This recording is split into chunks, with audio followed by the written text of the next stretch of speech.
We're talking today with Marshall Doak of St. Joseph, Michigan, and the interviewer is James Smither of the Grand Valley State University Veterans History Project. Now, can you begin with a little bit of background on yourself, and just to begin with, where and when were you born?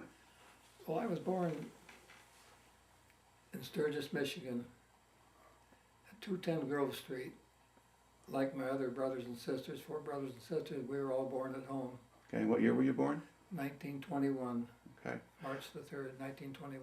And what did your father do for a living? My father he was a musician. He could play any musical instrument, viol, string, horn. Fabulous musician. In those days we didn't have radios, television or anything else, and usually the families made their own music. Mm-hmm. And each one of them, mother would play the piano by ear, and brothers and sisters would have an instrument, and the younger ones would probably play the drums on a table. He was a We made our own entertainment Yeah. in the evenings, and so that was. Was he a professional musician then? My father was a professional musician. Okay. Now, Sturgis, Michigan is not a very large town. No. Where was the market? Did he have to travel around? Well, maybe that's a mistake, professional, but his hobby was, I believe, Okay. a musician, and he worked manually, but he worked for C.L. Spence in one of his factories there in Sturgis. Okay, and, so he's a wealthy man, and So he had a day job too. his day job, yes. All right. Now, he died when you were relatively young?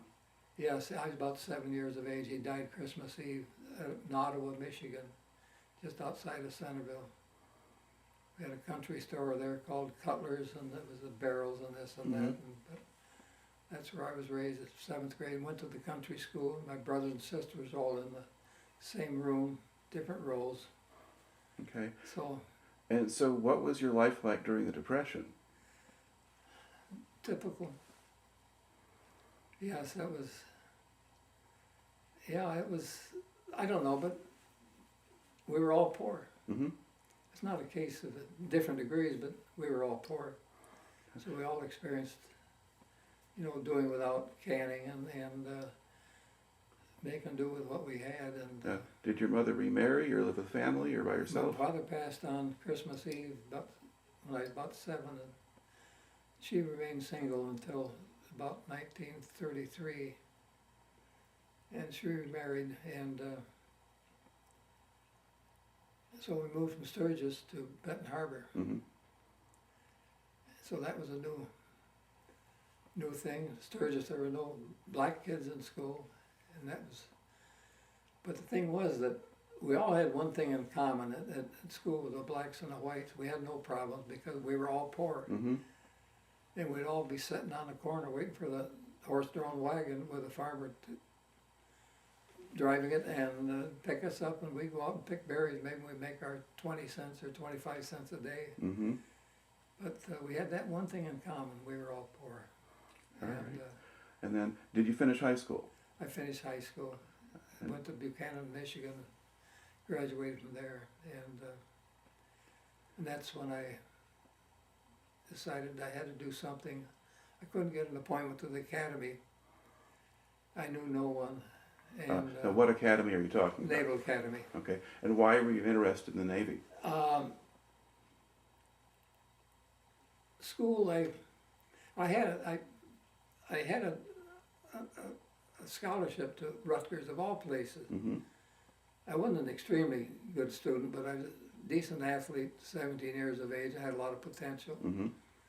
So I worked for 10 cents an hour, all in brick and block for John Savoli, Clem Savoli, and Joe Savoli was a real well-known football player for Notre Dame, but I worked for the Savoli brothers, all in brick and block, and making 10 cents an hour. And so it was, with this scholarship to Rutgers, I didn't know, and I had, I think, $6 saved up, $6, maybe 40 cents at the bank. I pulled that out, and I took a pair of another pair of shoes that I had, old shoes, and an old pair of corduroy, put them in a little plastic bag, and I started hitchhiking to Rutgers. just 17. Mm-hmm. And I got into Detroit, and I got into Canada, hitchhiking. Mm-hmm. Then I got all the way through Canada, and I tried to get into New York, and I couldn't get into the United States. So I had a problem. I had a problem. So they had to send me all the way back to Detroit. And the only way I could get back in the States was my mother and father, and they borrowed a car, an old 32 Ford, and it drove all the way up to Detroit, which is a long jaunt because we had to go through Lawrence, Hartford, and there's no interway highways. And, Right. and they got there and picked me up and brought me back home. But that was my endeavor to go to Rutgers, and they'll never know. I never did show up. All right. But But then to go back to the idea of joining the Navy, where did that come from? I talked to several people that had been in the Navy, and they said it was good. They learned a lot. Mm-hmm. And so I thought potential of getting into the academy might because the recruiting officer, when I went there, checked my background, education, and being a good athlete, why he said he'd be a prime youngster for the Naval Academy, and said you can go enter the Navy and be tutored and take a special examination. If you pass it, why, then you go to the Naval Academy Prep School in Norfolk, Virginia. And so I had the 3 tutors. 2 of them said they wouldn't do it over again, and one said he would do it, and so I was mixed up. And Okay. and That comes a little bit later once you've actually joined. yeah, yes, after I got on Salt Lake Okay. City. So in the meantime, did you try the different service branches or just the Navy? You couldn't get into any of them. The Navy at that time in June of '38, Army, Navy, and Marine Corps were not taking anyone. All the World War I guys were staying in, and this is about that time we were having these marches, the veterans, World War I marches, marching on Washington D.C. for bonus, Right. trying to get some money. And we had veterans in our home in Benton Harbor would knocking on the door, and they had camps that they'd stay in, and it was a dilemma. Right. What was happening to them? And at this point, they haven't started to build up the armed forces yet. I mean, Roosevelt No, will oh, start heavens, that, no, but he no. hasn't started that yet. No, So it's also the Depression, people don't have jobs, they try to get into the service. right. Okay, See, so the Na- so excuse for me, you, the that's Navy- the only way to go. The Navy at that time when I went in, we had the old customs, rope yarn Sundays. This was back in the sailing day vessels, rope yarn Sundays. That would be a Wednesday afternoon, be a holiday, and you made your own music. This is when the sailing vessels had no radios or anything, and they made their own music and entertainment. But this was still a custom in the Navy. Wednesday morning was also, and Saturday morning was beans and cornbread for breakfast. Wednesdays and Saturdays, and you holy stoned the teak wood decks with a brick and a block, and that was a lot of work. Mhm. But the decks would be snow white. Okay. And then Well, we're going to back up here. So you enlist. So when do you actually enter the Navy? November the 9th, I had to wait till they had an opening. I got the first opening Okay. in November the 9th, 1938. All right. And do they send you someplace for training first? Yeah, I went to Newport, Rhode Island, and I felt like I'd gone to heaven. What was that like? I'm used to hard work and this and that, and good food, and it was like almost like a vacation to me. I'd been worked hard all my life, and I got in, and it was just like I don't know, it was just different, and I enjoyed it. Okay. Well, what did the training consist of? There was a lot of marching and a lot of discipline, learning discipline, follow orders, and so forth. And And how easy or hard was it for you to adjust to that? it was no problem at all, no problem. But I also found in a company, a recruit company, that there were different, I've never been outside the state of Michigan. So to me, all of a sudden, we had fellows from Boston, New York, and all different accents and the boot and out, and And but they were the groups in Boston and New York were kind of clannish.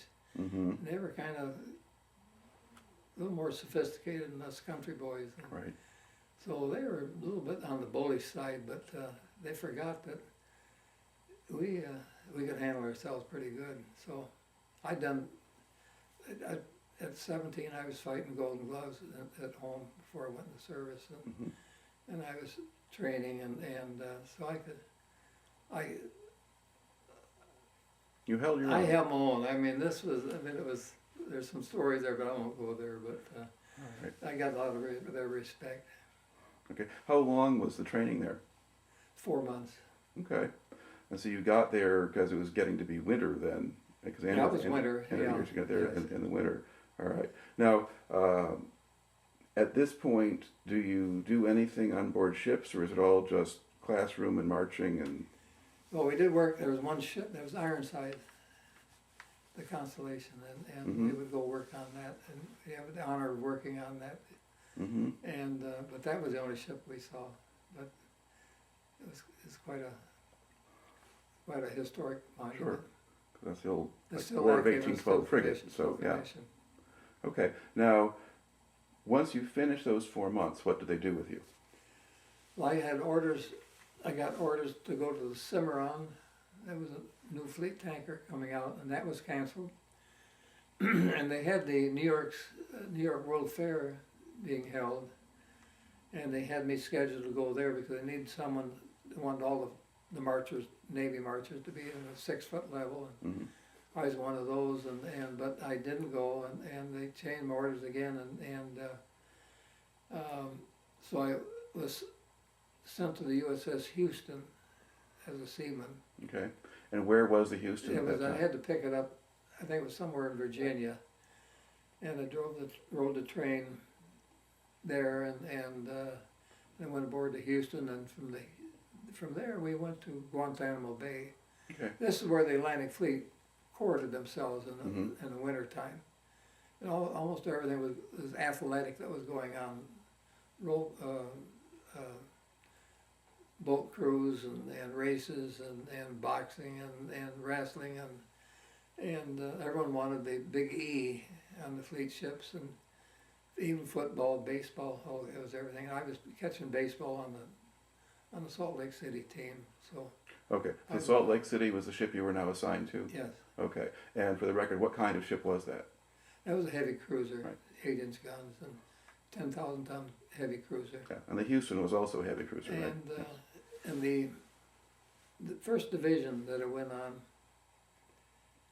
went to on the Salt Lake City was, the boatswain mate was a second-class boatswain mate by the name of Jameson. I will never forget his name. Walked the boat and I said, "Sir, what can in those days we had hammocks and sea bags. We had to live out of a sea bag.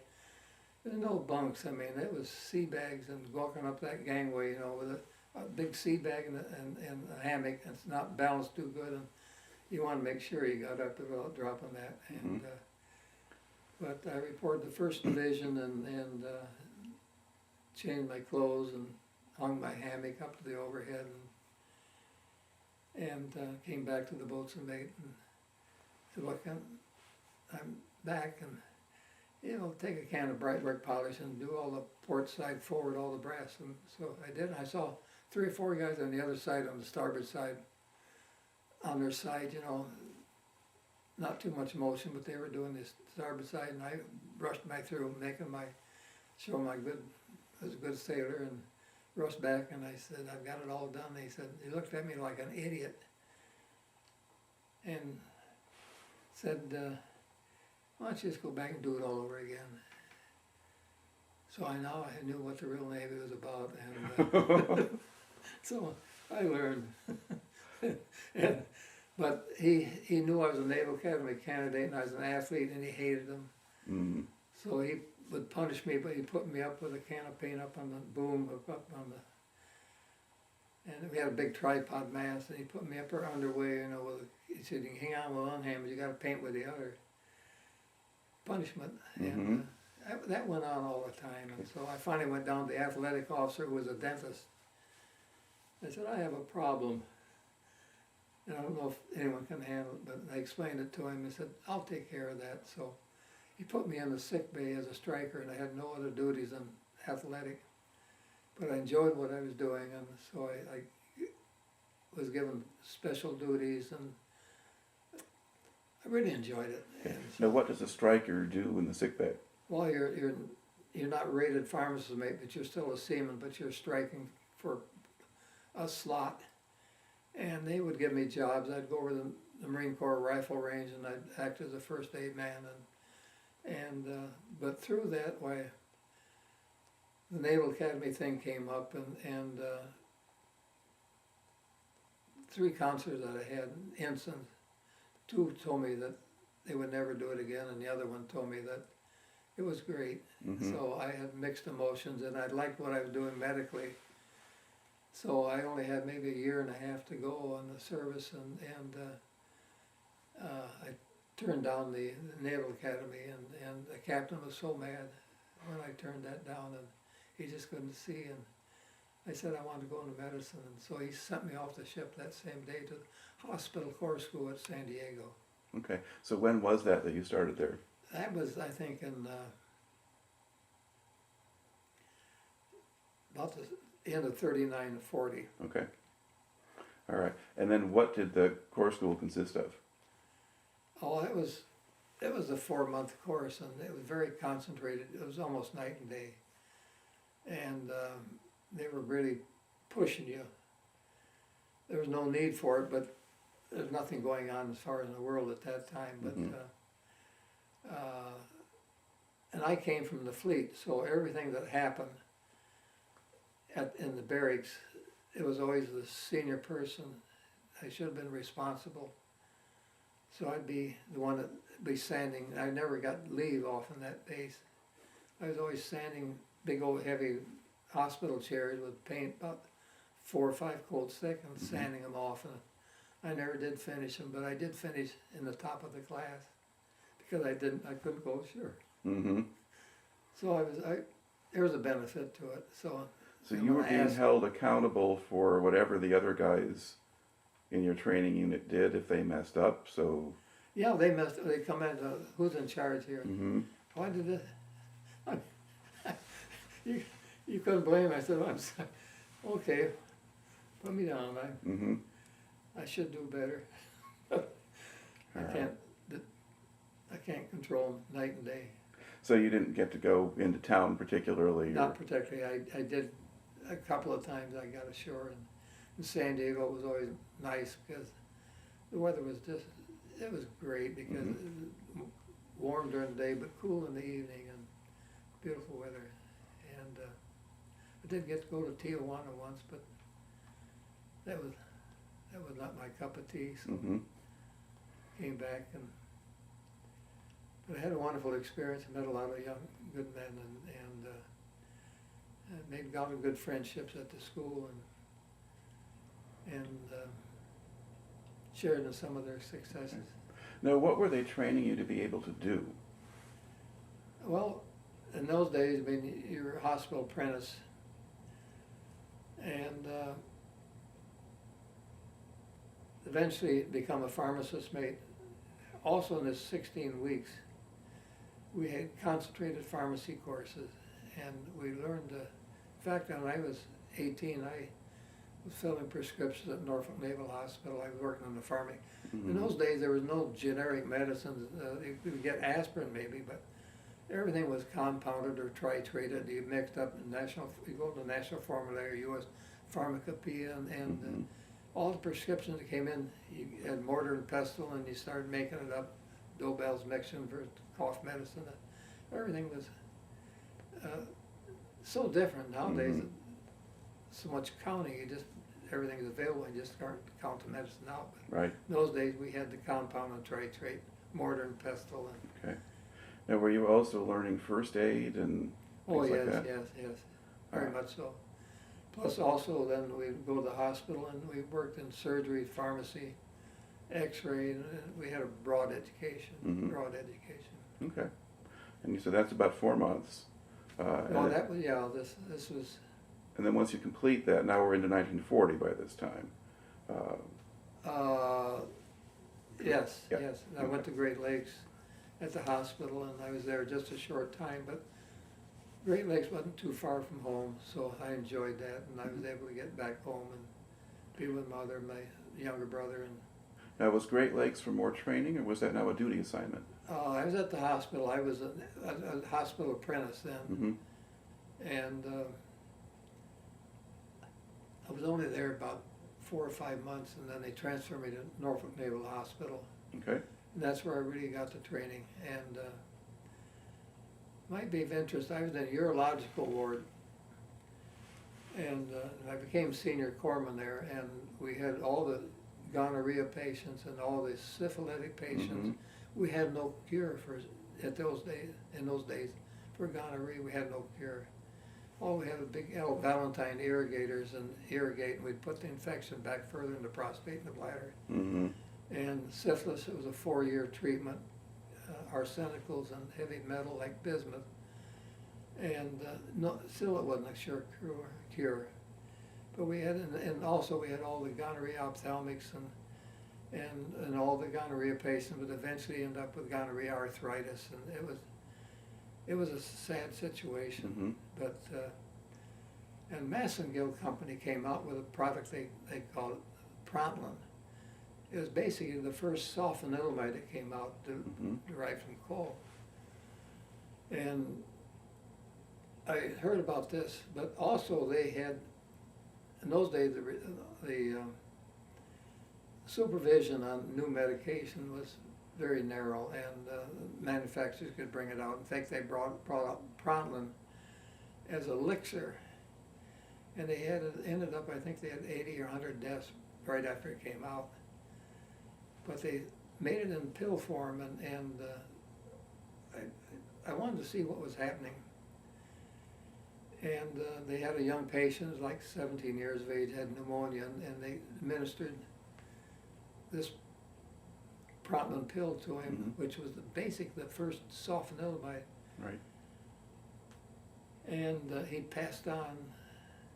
They thought it would do fine, but I went to the postmortem that held on him, and his kidneys had been just shredded, crystallized, and they learned that it had to be buffered.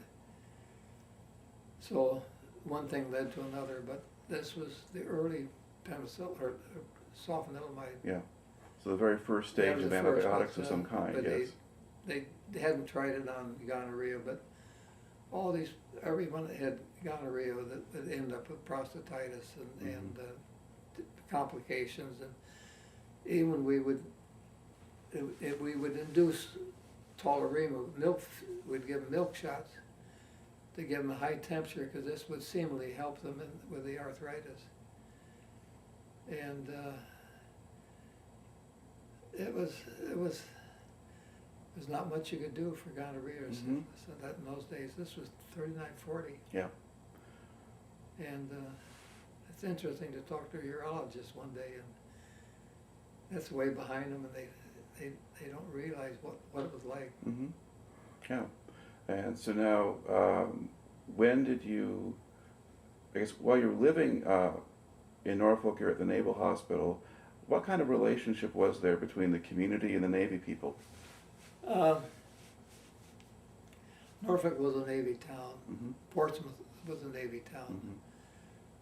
It's odd, they call it Norfolk Naval Hospital, Portsmouth, Virginia.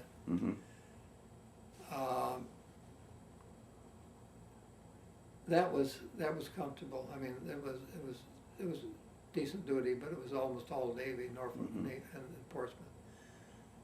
I ended up in Charleston when I commissioned the Arapaho. Okay. That was different. There was a case of signs all over the yard, dogs and sailors stay off our yard, and it was there's differential, and we had black sailors on a bus going back to the base. Why, there'd be gangs out there waiting to try to get to the black sailors. It was different, and now did you join the Arapaho after Norfolk? No, was that your was next? after. So when did you go? This was after the Wakefield, but. Oh, okay. I So let's go to the jumped ahead. Wakefield. Let's go to the I jumped Wakefield. ahead, yeah, Okay, so let's go back in order. So you're at Norfolk, and then When do you finish the assignment there at the Norfolk Hospital? That was in the spring of, I went there in the fall, and it was sent back to Great Lakes Naval Training Station, Building 7. Mm-hmm. It's a dispensary. This is where John McCormick was the chief pharmacist and headed up this department. And this is the man I mentioned that he was a big politician. Right, and so you would And work with him later on. Yeah, and he was in Chicago, and that his home was in North Chicago. Right. And but I had duty there, and it was great duty, because I not too far from home. Mm-hmm. And I had a '35 Ford car that I bought for $150. Knew they were only like $350 or $375 brand new, and but the gasoline was only 5 cents a gallon on the base, so things were different. I'd make them $36 a month. Mm-hmm. And would you go into the city of Chicago much, or just go home? Oh, not Chicago. I went through it just to get home, Mhm. and yeah, it was. I never spent any time in Chicago Okay. to speak of, merely just a transit Right. to get home. Okay. And then when did you complete the assignment then at Great Lakes? This was in the summer of, or the spring of '41, I think it was Okay. in March of '41 I Mhm. left. There were 3 of us left. And our orders were for the liner Manhattan. It was in New York City at the base, Brooklyn Navy Mhm. Yard. It was being commissioned there, and it was one of the Manhattan liners, which would be called the Wakefield, a 35,000 ton, or 25,000 ton vessel. Okay. And there was another one, the Mount Vernon. There were 2 from the Manhattan lines, and then also the USS America, which was called the West Point. This was a brand new luxury liner that Mhm. was being commissioned. These things were going all in secrecy. Troop liners to be used for troop carriers, so it was all secret. In fact, my orders to the Wakefield, or the Manhattan, I'll call it the Wakefield, Mhm. because that was going to be its commission name. It was all secret. My orders there were secret. Okay. People they didn't want to know we were building troop transports to carry troops. Right, because this is still This is- before this is Pearl the- Harbor. yeah, We're not Pearl at Harbor. war. But the preparation already had begun. Mm-hmm. Believe me. Yeah. Well, by then, you're getting, the draft has started up. War industry is building up a lot. I mean, we Yeah. are gearing up, and there's naval shipbuilding going Yeah. on. So some of that people are aware of. But troop transports in particular, when we don't need to transport troops yet, No. could be a little bit touchy. We were available. All right. And we were practicing with the Marines, and we had all kinds of landing craft and LSTs and so forth, and that was a lot of maneuvering and training the Marines and training our handle of the landing craft and Okay. so forth. But And where were you doing that training? at Norfolk, Okay. no, excuse me, it was at New York City at that Okay. time. Yes. And so where would you practice landing? We wouldn't be doing the landing. Maybe I don't know what happened to the Marines, but where they would go. But Mhm. we had these landing craft out and practicing getting aboard in the Right. davits and divots and Mhm. whatever, and getting things. But in those days, see, we had no radar. And when the war started, we had no radar. We had no depth finders. Mhm. We still had seamen up there with lead lines by the deep, and relaying up to the bridge by the Deep Six, by the Mark 7 or Mhm. Mark Twain, Yep. and relaying the depths and up there, and there's a lot of stories when we went through the Banca Straits and Sunda Straits going up into Singapore and South China. We have to go through these narrow passageways, and it'd been so nice to have a depth finder, Mhm. as every little fishing boat has got now, Okay. or a radar. So when do you put to sea?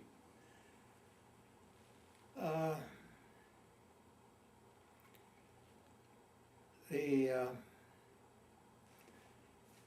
would be in the fall. So So fall I mean, really 41. going to sea, and then our mission. I'd like to bring up a point. In August of 41, the British were desperate in North Africa. The British 8th Army was backed up to. At that point, they're to the- besieged at almost Tobruk, and they're at the Libyan-Egyptian border, pretty much. Well, no, that's for the British Army, yeah, Rama was, Yeah. I don't know if Rama was in his group, but Yeah, the they were British there. 8th Army in North Africa. Mhm. See, the Germans at that point controlled the air, the sea, and the British were desperate because all they could supply their army with through submarines. And they couldn't get enough things in there.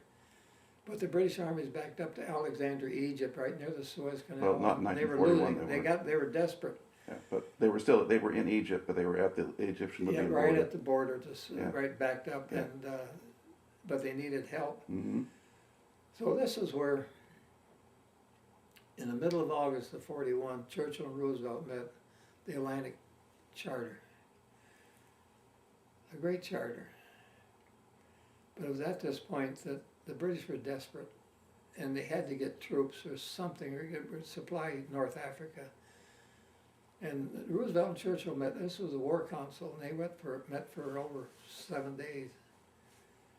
Crucial thing they came up with many decisions, and one was that Churchill quotes Roosevelt as saying that he realized the emergency. He said, "I'm going to wage war, but I'm not going to declare it. I'm waging war, but not declaring it." That was the end of our neutrality, and Churchill quotes him at this meeting. Mm-hmm. So, And what did that This mean for meant- you?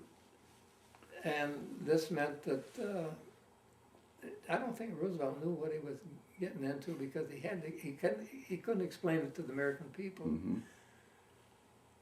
And we were involved but before I get to how we were involved,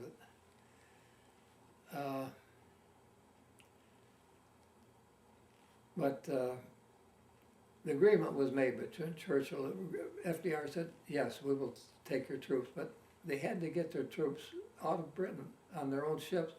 They'd experienced Dunkirk, and they'd lost a lot of troop ships, and they didn't have heavy ships to carry the troops, but they could get them to Halifax.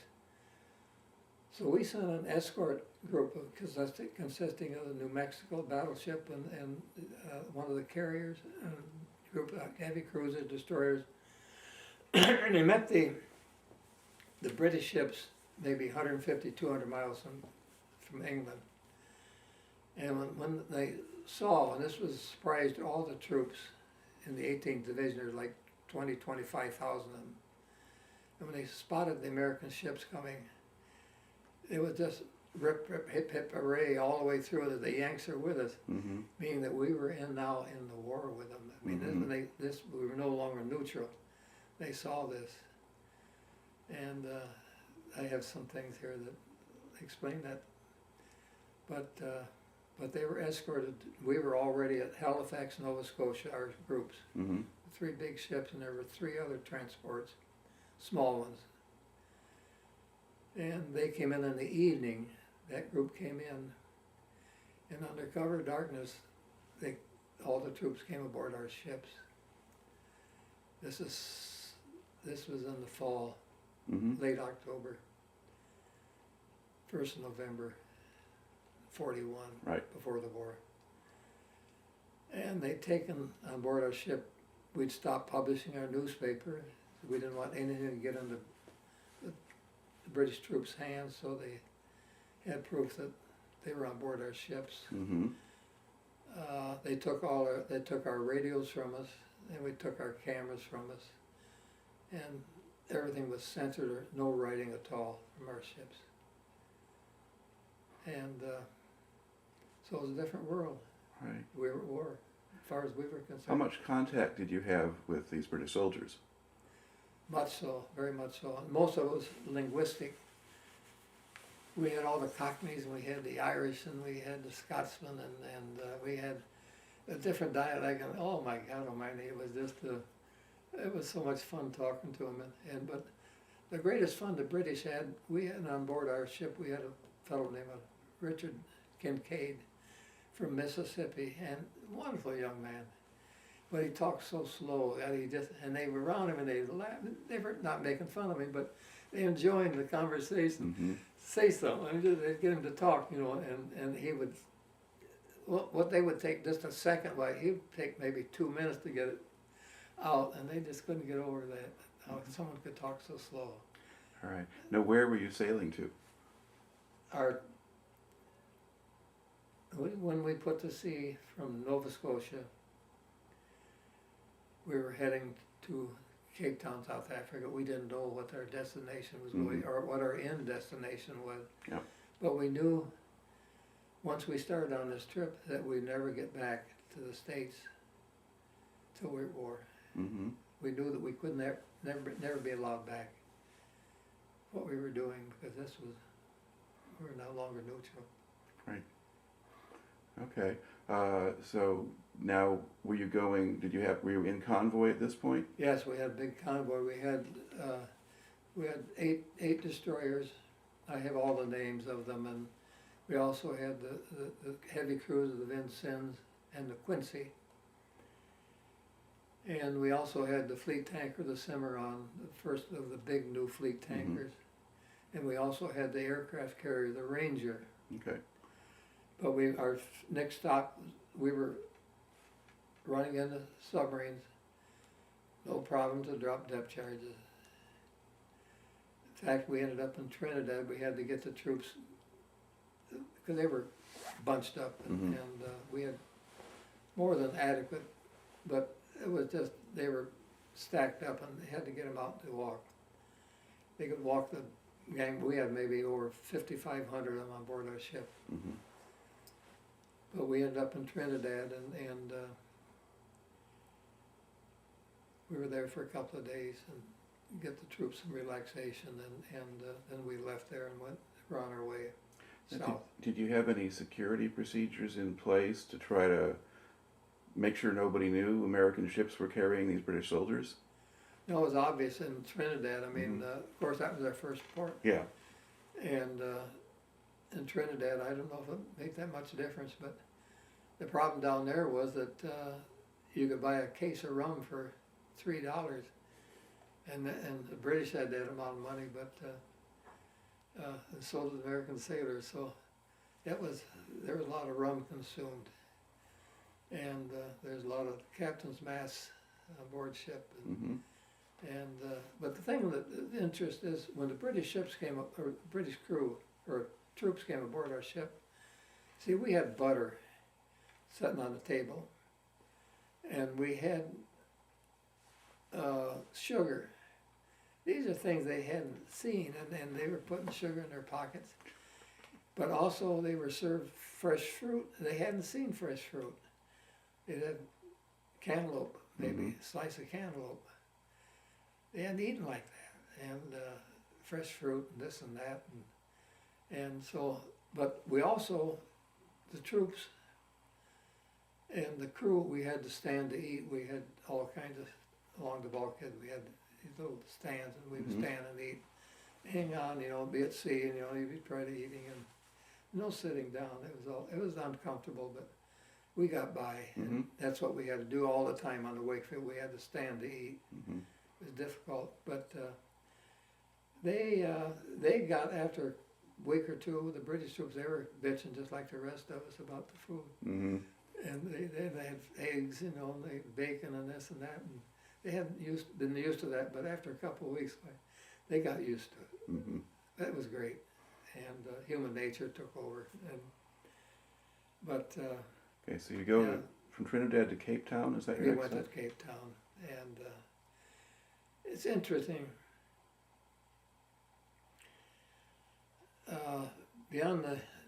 We went across the equator.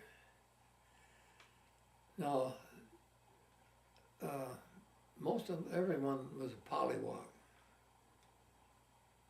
Which means they had not crossed the equator They had before. not crossed the equator. Even the captain on our ship, the captain, But, and it's a brutal examination, I mean,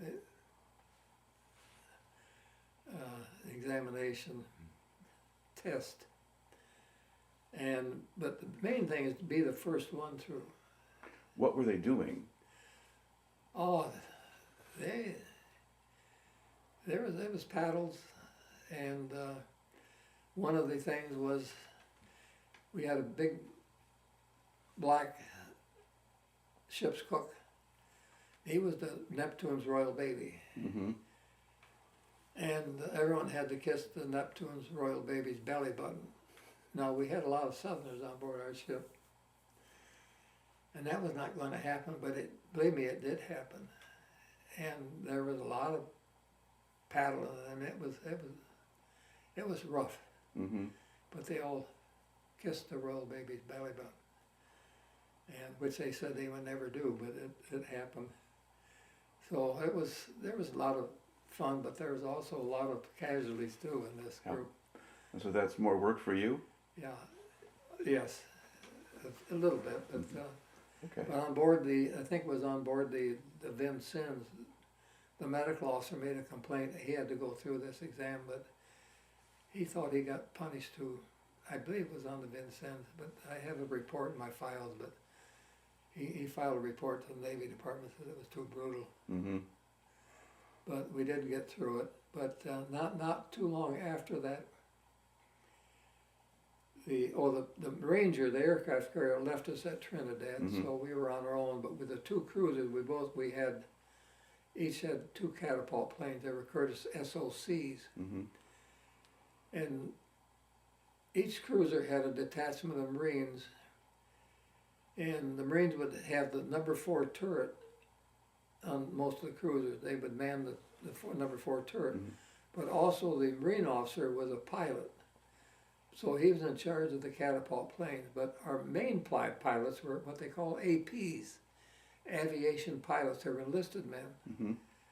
But the only licensed or officer pilot was the Marine captain. This was usually what happened. Mm-hmm. And they would handle officer deck watches, but they also had the number 4 turret, and the Marine captain was the captain in charge of the two SOC catapult planes. But on this one mission past the equator, they spotted a German ship. It was the Python, a German subtender, and we Mhm. also had all kinds of warnings of this. We had wolf packs. This was the mothership, Mhm. and now unbeknownst to us, we also had 4 British cruisers. We never saw them; they were on the periphery, way outside, Mm-hmm. but they were there. That was the Achilles, the Ajax, and the Essex Or the Exeter? cruisers. They were all British cruisers, and also the Dorsetshire, Mm-hmm. which put the final torpedoes in the Bismarck Mhm. later on. But the Dorsetshire went to this and sunk the Python, the German subtender, Mhm. which was like a 10,000-ton vessel, supplied all the submarines. There's a lot of stories here, but I won't go into them about what happened but this did happen. Yeah. And there's not, but they give credit that the British did it. Right. The British were also, who was in control of this group? I mean, we never knew. Mm-hmm. Was it Americans? We had the 2 cruisers, but we had the British 18th Division, and we often wondered about this. Mm-hmm. But now it became more prevalent on December the 5th. And where were you on December the 5th? December the 5th, we were about a day and a half out of the Roaring Forties from Cape Town. I'm guessing at Mhm. this. See, I was a news and sports nut. And when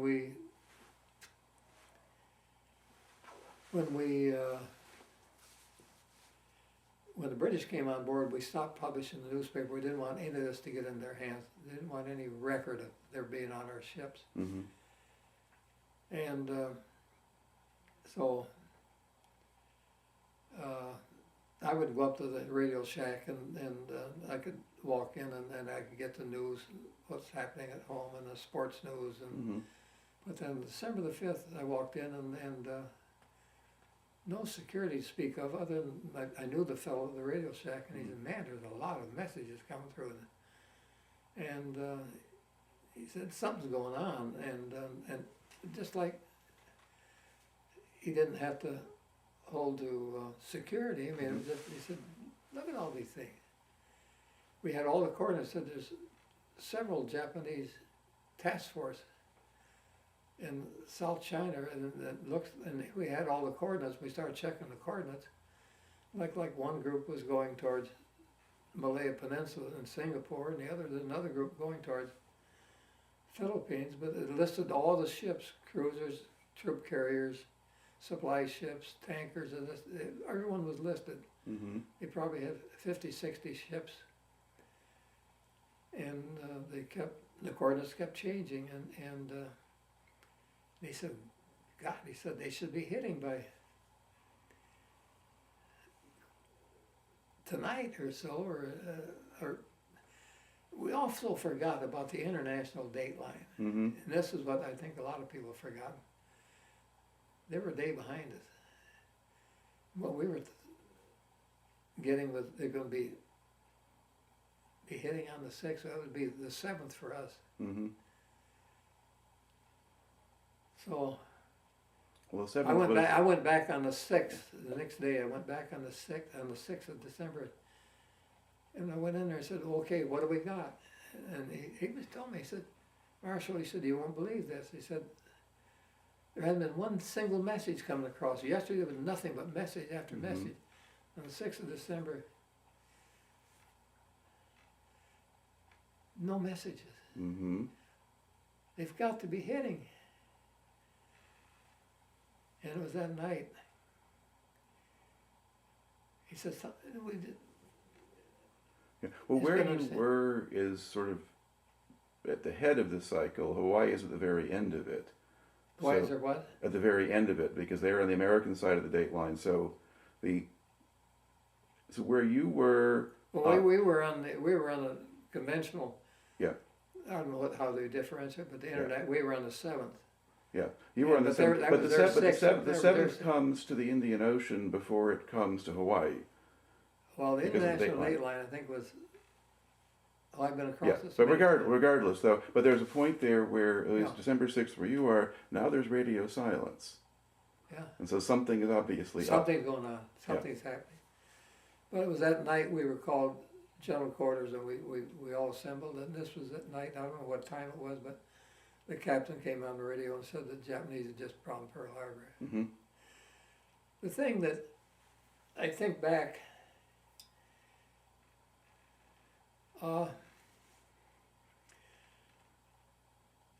It wasn't just Pearl Harbor that got hit.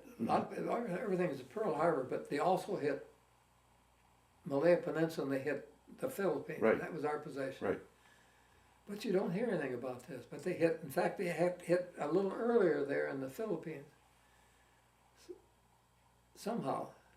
Also, the thing that surprises me, surprises a lot of people, on the 5th of December at Manila at Clark Field, MacArthur was in charge there. General MacArthur was there. But on the 5th of December, we had like 50 to 55 B-17s, well, the early 4-engine bombers. They were at Clark Field at Manila.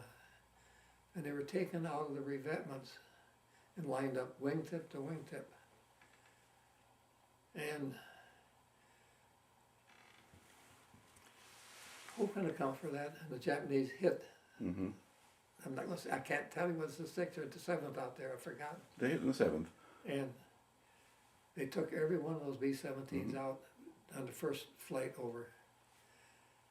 And also in that harbor, it's interesting, 2 cruisers that what they did was just fantastic. The Marblehead and the Houston, the 2 heavy cruisers. Marblehead was an old 4-stacker from World War I, converted. But the Houston was, I think it was commissioned somewhere in the 30s, but it was a newer one. But it left December the 5th, left Manila and went down south of Borneo, Mm-hmm. just above Java, Surabaya. Why it went, I don't know, but it's interesting. But Okay. but they But they're going to go Yeah. back over to your own story. So you knew something was up already Oh, before it no. happens, and then it happens, and then once you get the news, but you're still kind of coming around Africa or entering yeah, the we Indian were Ocean. just about ready, and the next day, we got there on the 9th, I think, on the 9th we pulled into Pearl Harbor. I mean, put into Cape Town. And the Roaring Forties was tough to go because it's really rough, and the Indian Ocean, Atlantic Ocean meeting, and we lost catapult planes off the Vincennes, and we lost a big safe that was in the paymaster's office, and it got loose, and it really did a lot of damage and hurt a couple of people too. It was uncasted, that it broke away from the mounts, Mm-hmm. but we did get into Cape Town. And thing that's surprising is that the Japanese and Italy and Germany had a tripartite agreement.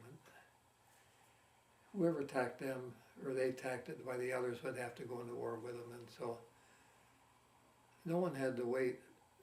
We didn't declare war on Germany when all this happened. Japanese declared war on us, and so Roosevelt made a Day of Infamy speech, and we were at war with Japan, but nothing was said about Germany. But Germany and This is Italy where- declared this war on us right after that. this is what Roosevelt really was wanting. He wanted into that conflict. I mean, Yes, he it's did. there. I mean, I can. Yeah, I mean that's certainly well I mean, known. it's the opinion of many people. But he didn't have to go ask Congress for it because the Germans did it for him. And we just waited, and they had to make it. And so I think it was on the 9th of this. Yeah. 9th that they declared war on us. Now, interesting what happened. This is not about the war, but when we arrived there, I was taken off the ship on the next day because all my British troops left, and my dental chair was empty. So I was assigned to duty going to set up a first aid department in the police department at the big political office in Cape Town. And the Cape Town police are very militaristic. I mean, corporals salutes privates and clicking the heels and this and they're up and down, and where they see each other, clicking the heels and this and that. They'd given me a desk in the big police department, and I was setting up first aid department records and so forth, and for shore patrols, and while we were doing that, and people were going on, and all of a sudden I noticed that the police were all standing at attention, and I didn't understand what was going on, but anyway, I was working my desk, and I looked over, and there came a white-haired gentleman with a goatee in white shorts and a white shirt coming in my direction, but I didn't matter mine. I just kept on doing what I was doing, and he came over and said, "Young man, I want to congratulate you and for your country for entering the war." And he said, "I don't know if I'm going to have much time, but he said I wanted to greet someone and welcome to South Africa." And small talk and nothing, and he said, "I'm not going to have time to meet with any of your shipmates, but I'm so busy, but I just want to congratulate you and your country," and he walked away. And all of a sudden, everyone started running over. "What did he say? What did he say?" I said, what did he say?" He said, "I don't even know who it was." He said, "What? That's the founder of South Africa. He's the president, Johann Smuts, this Mr. Mill."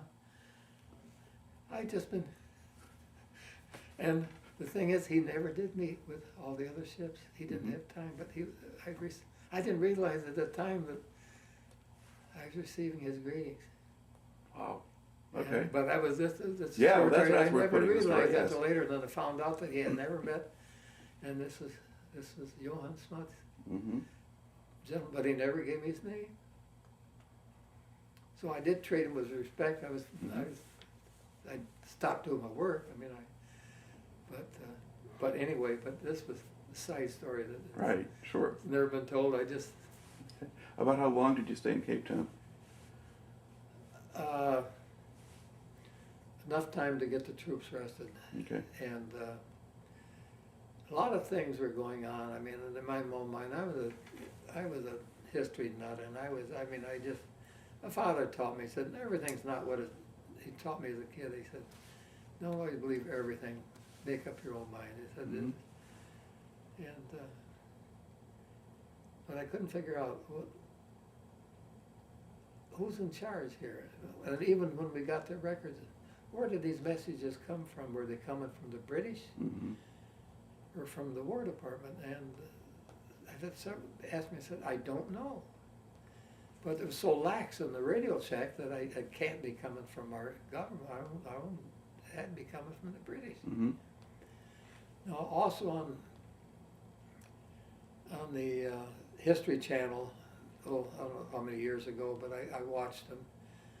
And they had two British cryptologists on the program, and they were giving a story that on December the 5th, they had radioed Washington that we would be hit on the 7th. They Mhm. said that we never got a response from Washington. And it was quite a program, but also we knew that Mexico knew it would be hit, and the Japanese ships came across it. They were running into other ships. They came the northern route, and I think I mentioned that my younger brother was a radioman on one of the PBYs out of Alaska. And the older groups that were there in 1941, summer of 41 in the fall, said that in December, the week of December the 7th, I don't know how many days before, but anyway, that week, said we got orders from Washington to stand down, no flights. And they said it perplexed them. They said, the weather, I said, we don't understand. Mhm. Because we were always making dates, and all of a sudden, one week, we're told no flights. And so it's been a big puzzlement, and then what transpired, I All right. don't know. So we're gonna go back. Let's go back here to your story. So you're in Cape Town. The British soldiers go ashore. You load them back up on the ships again. On the ships, but also we had three smaller transports that Mhm. they couldn't make this. Okay. They were breaking down, and we had problems with them, and Leonard Wood, and there was, I just skipped my name, but anyway, Mhm. there were three others that they went back. Okay. But, so we put all the troops on our three big transports, Right. the Wakefield, Mount Vernon, and the West Point. Mhm. And the West Point, the Mount Vernon left early, and they went up towards North Africa, and then they went into Singapore, went to Java and Sumatra, Mhm. but they got out.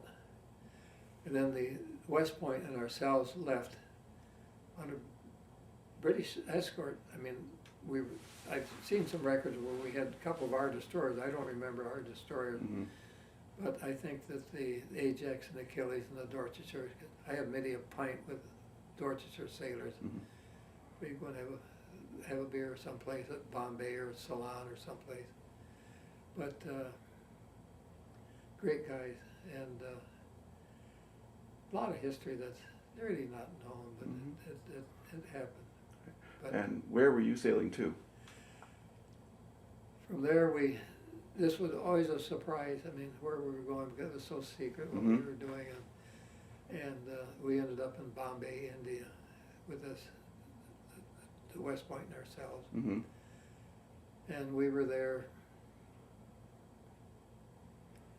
Do you know when you got for there? for a week or so. Do you know when you arrived? Uh, January, late January, or? Okay, I gotta go back and, December the 7th, 9th. This would be probably in, Oh, late December then, maybe. yeah, late September. I've got it Okay. in my Anyway, files, so you've gotten there. I've got it all written. Now, did the Chron- British chronicled. sailors go ashore in Bombay or did you? Yeah, load Bombay? we went ashore in Bombay, and the Army, there again, they had a rest. And now where we're going, we still didn't know where we're going to go. And, but I think the British they were in command. Mhm. And how they were going to expense this and how they were going to explain it to the American people. How could American ships be all British troops, not be under American command, but they're under British command? Yeah, but I think it was, but we didn't know where we were going, and we ended up between when we left Bombay with the troops. We ended up, we were off in Sumatra and Java, and we entered what we call the Sunda Straits, Mhm. narrow. They'd all been mined, and we had to rig paravanes, which we had on board our ship to cut mines. It was quite a job, and instead of going single file, we were cutting mines, and all the ships went spread out, Mhm. and that had paravanes, and we were cutting mines, and we had riflemen up there that exploding mines that were cut. And the surprising thing with all, we had Japanese planes above us, and we got an unusual announcement over the loudspeaker system from our bridge that stated 3 points off the starboard bow is the world-renowned Krakatoa. Right. It sounded like it was put on a cruise ship. Okay. We wouldn't have time to. We were so busy. Now this tape is ending, so we're going to pause right here. Okay, now we gotten to the point in your story where you had the war has now started, Pearl Harbor has happened, the attacks have started. You're with the British, you have sailed out of Bombay, and you'd made it down as far as the Sunda Strait and have been area of Indonesia. And where were you trying to go to? Singapore. Okay. I still don't think we knew at that time because I don't know whether it was. They wouldn't be going to the Philippines, but it was Singapore. But you mentioned you were seeing Japanese aircraft overhead? Yeah, there had Japanese aircraft, observation plane. Okay. We weren't bombed there. And then did you make it to Singapore? We really did. And, from there we still had 500 or 700 miles to go. And once we got through, but the comical thing was that they announced the fact that, like Yeah. you're on an observation Right. ship. I mean, 3 points off the bar is a world-renowned Right, Krakatoa. Krakatoa, and who could care less about that. We were so involved. But then from there we went to the Banca Straits, and shortcut up to. This is where we had to have lead lines out because it was a narrow peninsula, Mm-hmm. and we didn't have radar. We didn't have anything, and we did had a ground a 3-inch cannon for a surface vessel on our own ship, and all we had was a 50 caliber machine gun. We didn't have any 20 millimeter rounds or nothing. Mm-hmm. And I've got my flat helmet over there. I wore the flat helmet Right, for 3.5 years. The That old World War I style. World War I, yeah. And that's what we were wearing out there, going through the. Mm-hmm. And the radios, they would. Oh, it was a mess.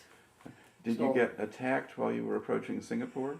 We entered the Banca Straits, and then we were going single file through the Banca Straits to shortcut the distance, and then we were bombed heavily at high altitude. And most of our planes, a lot of people forget, when the French surrendered to Germany,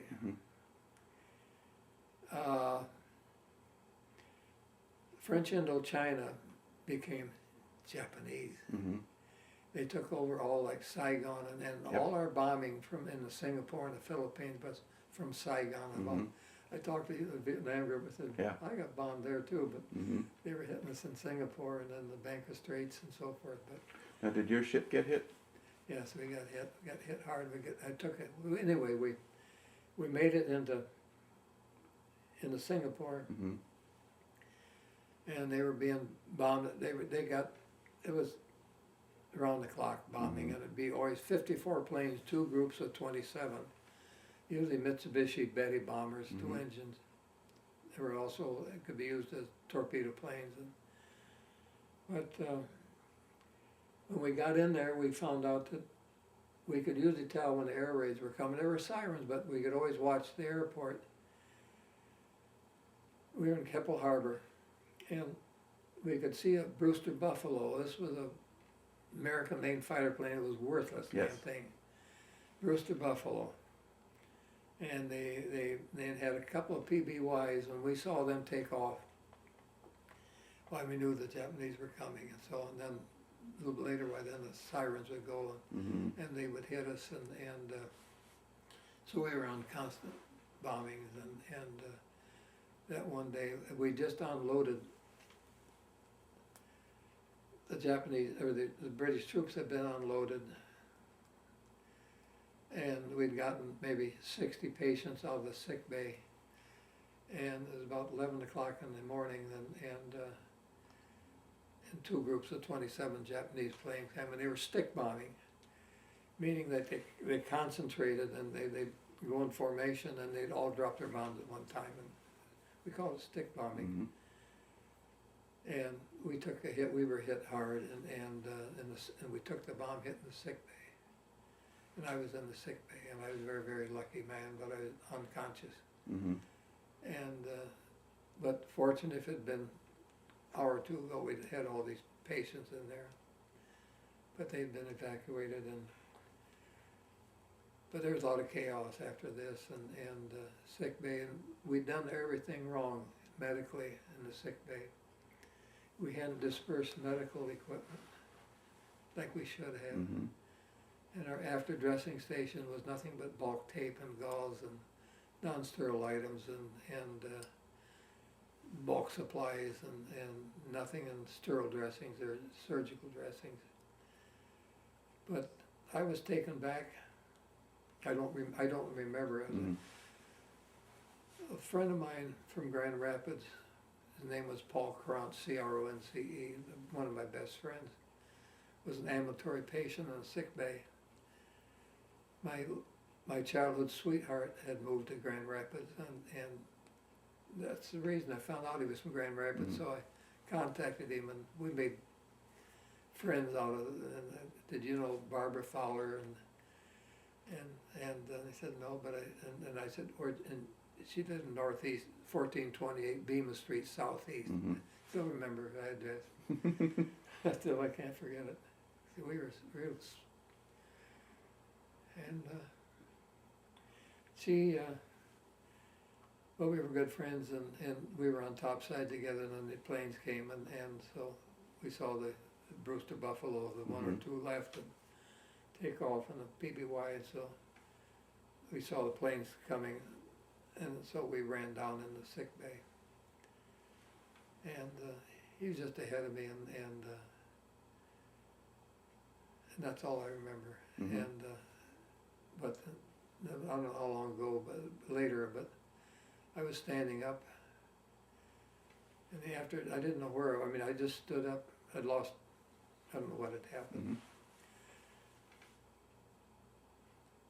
Mhm. And I heard screaming, and I mean, something, I mean, I was just, couldn't make sense out of any of this.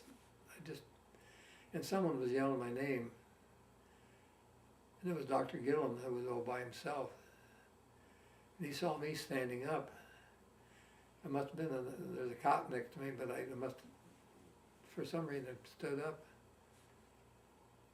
And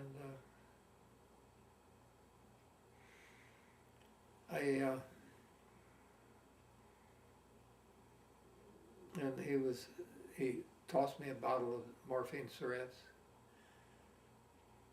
I said, what do you want me, he said, that patient, that burn patient, give as many you can.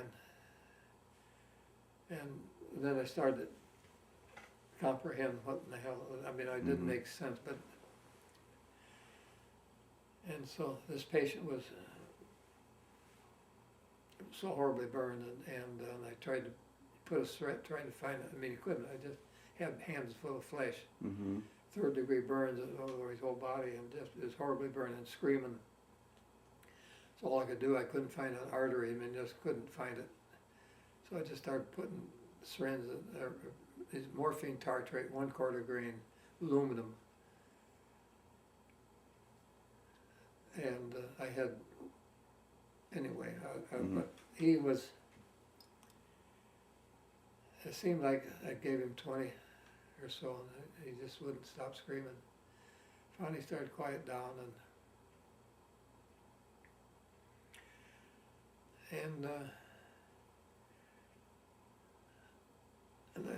I held him, and I looked at his dog tag, and it was Paul. Mm-hmm. And I never come in, I can't clean my hands.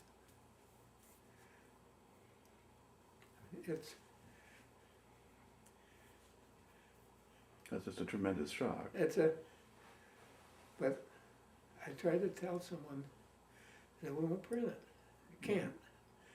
How can you tell what war is all about if you can't tell something that's uncomfortable? Mm-hmm. We live it every day. Yeah. It's going on every day in our own Every world. day. But, and I didn't know, but I had a traumatic brain injury from this, and this is where a lot of my problems came from. I didn't know. And the doctor just put me put me to bed. But he didn't know I was a patient. Yeah. I was just standing up there, but I didn't. Mm-hmm. But then later on we talked. I mean, this goes back later on, a couple of years later, but It's going to go back. I went home, and we got back, and we got out of there. Mm-hmm. We went to Batavia, Java. We made it into there, and we were Dutch or Japanese ships were trying to reach us, and the Dutch, God bless them, they came out with, they had several cruises, light cruises, and they came out. That night they did battle, and so instead of being caught up, we were able to get into Batavia, Java. Mm-hmm. And then, did you stay with your ship, or did they? I stayed with the ship. Okay. Stayed with the ship. And where did We they also go? picked up when we were there. This is where the movie was made about Dr. Wassel and the Marblehead and all of what this doctor did a fantastic job of getting these people out of Java. Mm-hmm. But we also took patients, and one was a Marine sergeant from Houston, Mm-hmm. and all he would just scream constantly, Sorbaya, Sorbaya. That was a city on the northern part of. That's where they'd been bombed. We didn't at that time. I figured they'd been sunk. So we made it out. They had no way to help us. Our bomb hit. Seeing how much damage we had forward. So we left that next morning, and fortunately we did, because the Japanese hit it. The carrier planes hit it. They were after us. Mm-hmm. And we made it out. We got through the Sunder Straits and got through there, and we made it into Ceylon, Colombo, Ceylon. Right.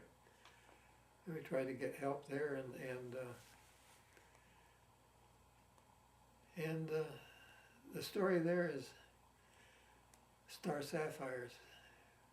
We were the first ship in there for, I don't know how many. No one had been in there. They're isolated, and there were kids and people were trying to sell Star Sapphires for $1, this and that. The best ones you get for $4. We didn't know one from another, and they were hanging on you and this and that, and you'd buy it. I ended up with 20 or 30 of those darn things, but lost them. Oh. When we lost the ship, but not knowing what they were valued at. But we did get out, and the next day we left. The Japanese hit it. We were lucky we got out when we did. Mm-hmm. So then we went to Bombay, and we got some repairs there, slight repairs, so we could shore up the bulkheads. And it was the bow. The first aid department was in the bow of the ship, right around the hold, and Dr. Keller and I went ashore. This was in the case of dental officer, myself, and I had my own dental chair, and we were walking down the street. We were going somewhere to get some dinner. And this was the case of an officer enlisted man, which was a little unusual, but we were good friends, and I'd helped him out, and had the other chair, and he was thinking of me as a dentist, I guess. Yeah. But we walked by a sign that said American Dentist on the side of a 4-story building, and American Dentist. And all the dentist signs we could see around there were Chinese who had a big old tooth hanging out, and they were crude people, and American Dentist. And we walked in, and well, they were so happy to see someone, a dental officer and a dental technician. This fellow was a former Navy dental technician. They had the best practice in Bombay. And he said, "You've got to come to dinner tonight. You've got to be here because I've got 2 Maharajas and I got my 4th floor." And they took us up and he showed that he had a wealthy practice. And the top floor was all dining room and entertainment. And so we arrived there and we had dinner that evening, Indian curry and rice. And they kept passing this great big tumbler of beer that came around, and you'd change where you just kept going, and quite different and unusual and entertaining and very delicious. And when we got into talk, the doctor and Dr. Keller and myself and this American dentist, he offered me a job. He said, when the war's over, you come back, I'll give you half my practice. And so, and he said to God, I said, I need company, but you're the first man I've known that has the ability, and God, you can, he said, it's great. And after I got, and the war was over, I always wondered what if I had, but I never had any desire to go back. And, but I could have done it. But yeah. Now, while you were there, did you do any dental work ashore, or were you just? Oh no. Okay. We were just observing, and Right. And the doctor was teaching him some, anything new, and he was interested in what's new, and he didn't have the material, but I think the doctor went back to the ship and he gave him some things that he had. So we had a good rapport between he and ourselves. So I've often thought, but he said, I'd give you half the practice. So that never, what if I... Well, India went through some kind of turbulent times right after the war, so it's hard to tell how that would have played out. But yes, this was the custom, the Brahma bowls, and it was so, and all the sewage going down, and the different religions, and you'd see the enclosures and the birds, they put the bodies out, and the betel nut juice on the foreheads, and when we were in Ceylon, I went to the British ambassador's house as a guest there, and I didn't realize that we weren't going to have tea. Before he has tea, he has about a 5-mile walk, and so as part of that walk on through Ceylon, there's tigers and cobras and snakes, and I was looking everywhere for the enemy, the snakes, but he was on a big old gate and got all through and came back to enclosure and had tea and crumpets or whatever, and it was new to get to their what was protocol, and but we had no problems. Okay. We didn't make any blunders, I don't think. Now, after you left, you go to Ceylon, you'd gone to Bombay, and then you left Bombay. Yeah, we left Bombay, and then we were all by ourselves. We were able to make 20 knots. So we zigzagged and we went down to Cape Town, and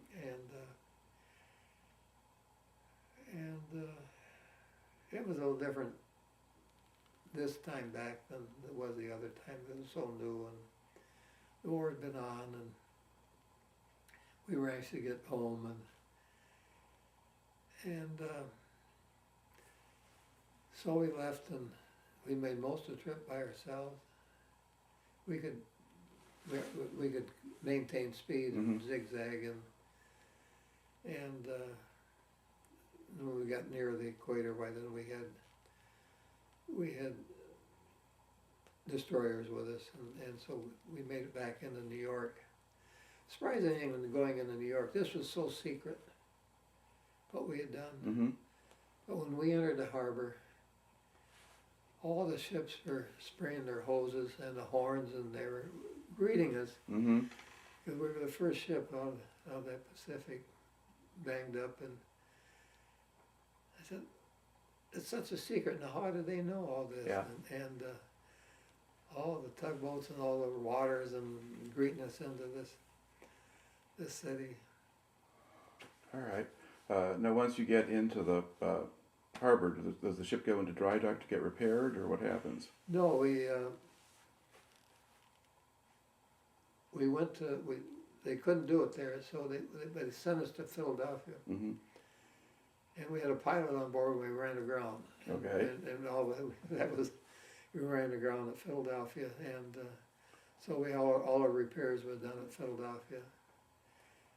And the thing that I want to recount here is that in our newspapers at home, the Japanese had declared us, we'd sunk the Wakefield. This was, Mm-hmm. I didn't know, but my mother had all this in her scrapbook, and she had it all, and I've got a big scrapbook someplace. Mm-hmm.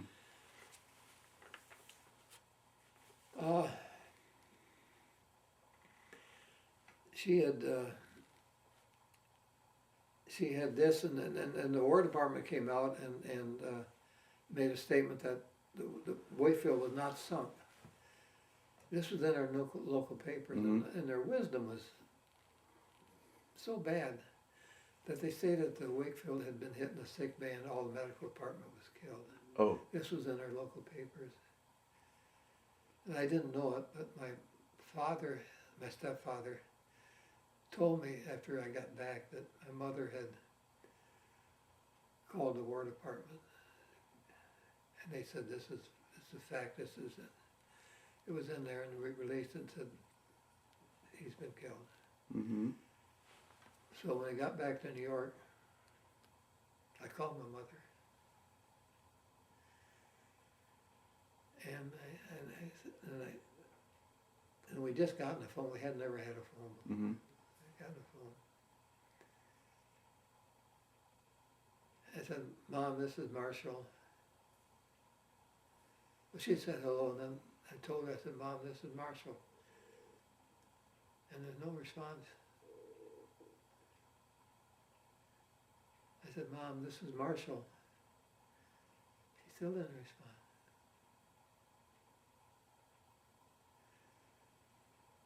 Then she said, I knew you'd call.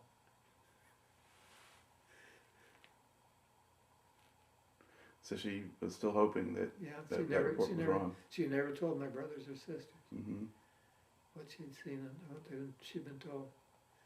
She was a Christian Scientist, and she'd become,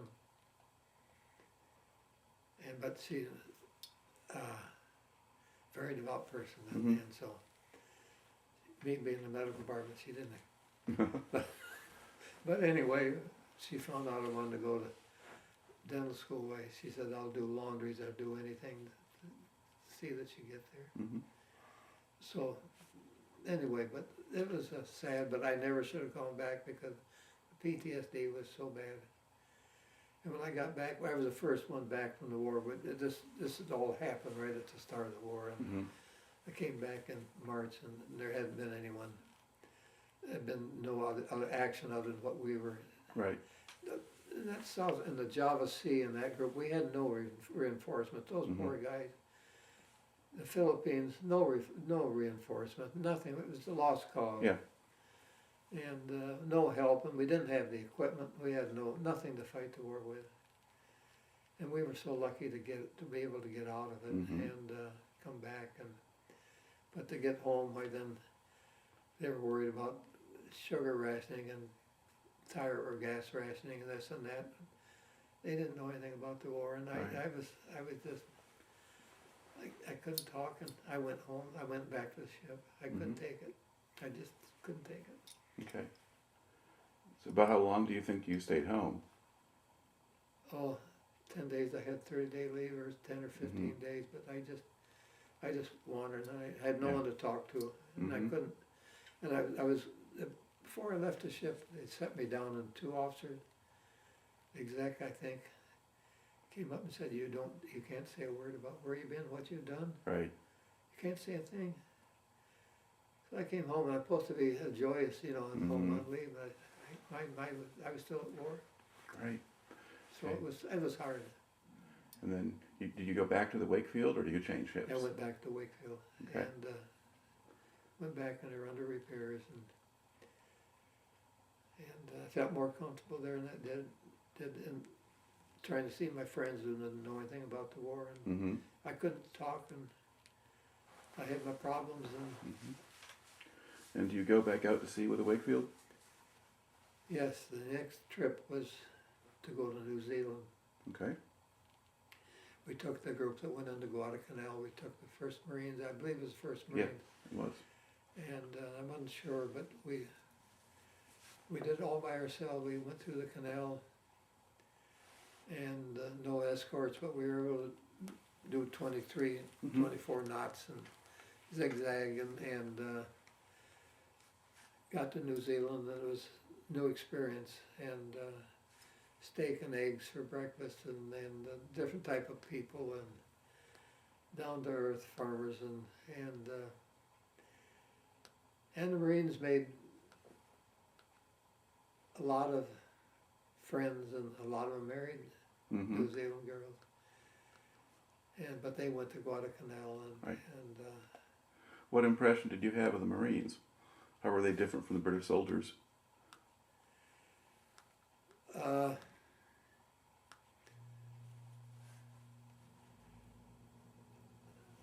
Well, they're both fantastic fighting men. Mhm. The Marines are more healthy.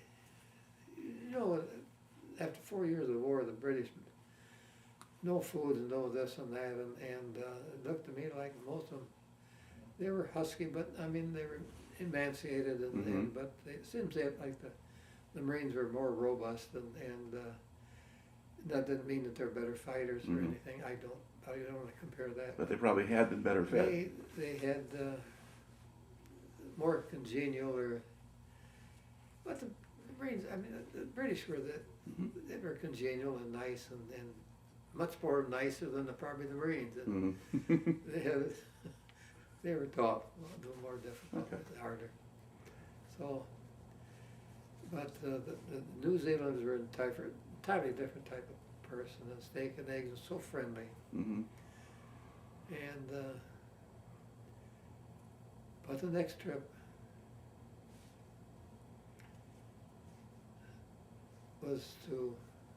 we came back and was to go to England. We went to England with a big convoy, a big group, and with troops. And this was the first big group of troops, American troops going to. But we took them to Glasgow, Mhm. and nothing really happened that was unusual. But the thing that surprised me was that when we before we went into Glasgow, we went in and all anchored in Ireland, Belfast. They were neutral. They had all kinds Well, of German. Belfast is in Northern Ireland. That was British. No, If you went to Dublin, that would be neutral. But Belfast was part of Northern Ireland. That's British. I might have been confused on Yeah, that. because we had Marines in Belfast. I kept thinking, okay, Mhm. I figured that all Ireland was north and south. Okay, well, I figured that we'd gone into Ireland, but Mhm. I mean the neutral. Yeah. But they weren't. I mean, but anyway, we went there, and I thought there were Germans that had consulates there. And I'm sure they did. We went into Belfast. They wouldn't be in, Germans wouldn't be in Okay. Belfast. They would have been in Well, Dublin. that was my mistake then. I was wondering why we went into Mhm. where the German consulate were, and then to show them what we did, but that's not true. My misconception. But we ended up in Glasgow, Mhm. and wonderful people. And there'd been a lot of Free French and Polish there, and a lot of foreign troops there. and not many hotels, but it was all homes. You rented a room in a home, and they'd serve you breakfast. But the thing that surprised us, don't get the wrong idea, but everyone on our ship that went and stayed overnight got bed bugs. And this is a new experience, and I remember I got back and I had these little red mites, little barts in the line. They were quite in line, and it got to be easy to identify and diagnose, and the bed bugs. But almost everyone that ended up, and of course all the troops were staying in these private homes, and so we didn't have any real trouble with it, but we took care of what we had, because they come aboard and check them out for bed bugs and find them. But I made on this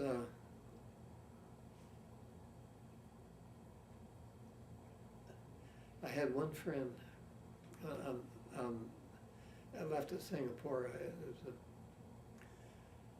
Morris Barnes, Barnes, and he was a corporal. I don't know what happened, but we just hit it off. He came down to sick bay for something, and nice young gentleman, and he was, and we corresponded, and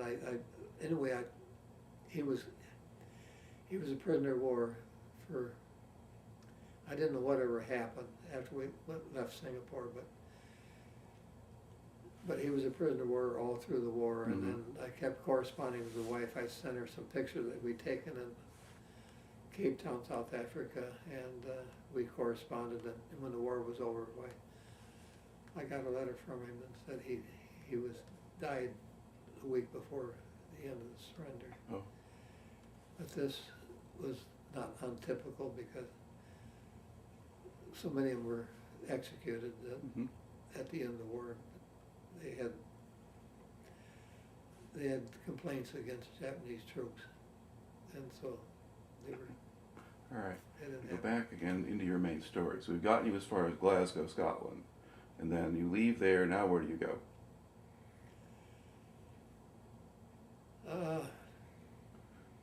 You go back to the States to reload? Or? Okay, now we left the States, and we had Walter Cronkite he was on the Mount Vernon, and we were on our way back in the North Atlantic. We had a fire alarm that went off, and I was just going down in the sick bay. The fire alarm went, and that meant that I'd go to my fire station, which was forward by the gun crew. And right next to me, as I went down the ladder, there was about 35 first aid kits. I just reached over and grabbed one, put it on my shoulder, and I just went up forward. I was the only one up on the forward part, because the fire started right behind the sick bay. I didn't know this, but at the time, and the fire spread. You had all these wooden compartments on this beautiful luxury liner, beautiful thing.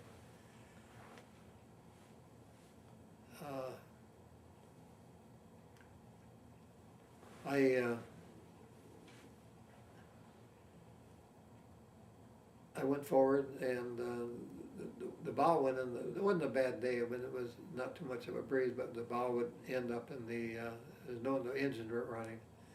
The fireman was fighting the fires and spreading, and the bow would end up in the wind, and I had no smoke, and everything was going aft. And they were abandoning the ship. I didn't hear the message, and I was there for an hour and a half. I was comfortable sitting on the ammunition locker with my first aid kit, and pretty soon the captain came over on the top side of the boat deck, and he said, "I'm abandoned. What are you doing up here?" And I said, "Did you hear the message?" I said, "No, there's no communication up here." He said, "I'm getting off in here." And I said, "I recommend you do too." So he took off, and I said, "Well, if he's going, I better go too." So I did, and I was picked up by a destroyer, the Mayo, M-A-Y-O, and...